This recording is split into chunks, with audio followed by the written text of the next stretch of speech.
I am a basic Western Oklahoma wheat and cattle farmer. Spending most of the day in a swather cutting alfalfa is a basic chore on an Oklahoma farm. But mention Game of Thrones to Aaron Bass, and you'll quickly find out this producer is anything but basic. What I always liked about the books was you would have your different chapters, and every third or fourth chapter it shifted characters. Now I got to read from the point of view of Jamie. Aaron runs his farm with his wife Jennifer on the windy fields of their hometown in Geary. Their production, Bass Vines and Cattle, consists mainly of wheat, grass-fed cattle, and a schoolhouse from the 1920s. We moved it here. My dad and I saw it not far from here, but we had never seen it before, just on the rare road you've never been down. Got a crazy old man to move it for us for not much. Remodeled it, set it up. That day driving with his dad, Aaron didn't see a rundown schoolhouse. He saw an opportunity. Initially it was going to be the focus of the winery, but I think we realized pretty quick that wasn't going to work. So we've switched it to weddings and events. Well, you don't want all your eggs in one basket, so it's always good to have them in different places. Frustrated with the ups and downs of traditional farming, Aaron and Jennifer decided to plant seeds in unconventional plots. In 2007, they started growing grapes and opened a winery. They moved to the grass-fed beef market and eventually started holding events and weddings at the schoolhouse. I like different things. I like learning. I'm a teacher. I have not stopped learning. I've gone back for my MBA. I've done all sorts of things just because I need to keep going. And I kind of drag him along with me. Recently, they found another way to use that old schoolhouse: Airbnb.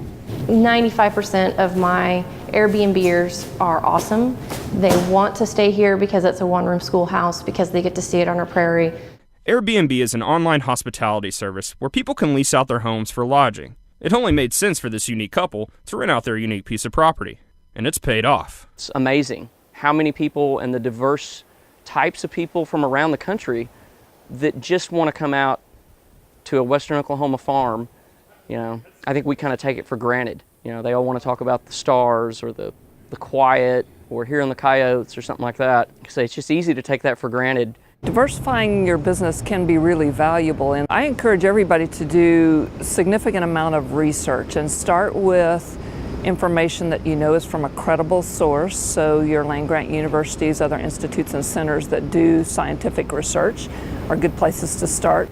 You need to have several different areas that you can work on, because sometimes one area will be up and another will be down. You know, wheat production in Oklahoma, we've seen $10 wheat, we've seen $2 wheat. When I started farming, wheat was $2, and I thought that was pretty good. And it's almost back to there now, and the inputs are a lot more. I think it's just good to find anything that can help you bridge the gap a little bit. If you can say one thing about the Bass family, they're not afraid of new business ventures. Although they moved on from the winery, they moved forward and invested in another out-of-a-box idea for a farm: yoga. I started the yoga training right after my mom died, and it really helped me get my perspective back after all of that really hard time. And then when the opportunity to open a yoga studio in Edmond that's franchised off of our Midtown studio, he told me I had to do it. Aaron and Jennifer's partnership is the main reason for their production success.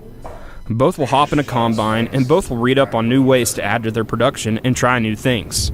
It's a mentality Aaron hopes other producers will adopt.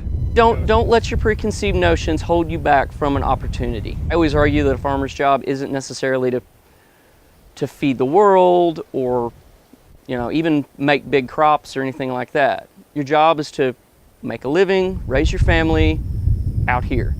In Blaine County, I'm Curtis Hare.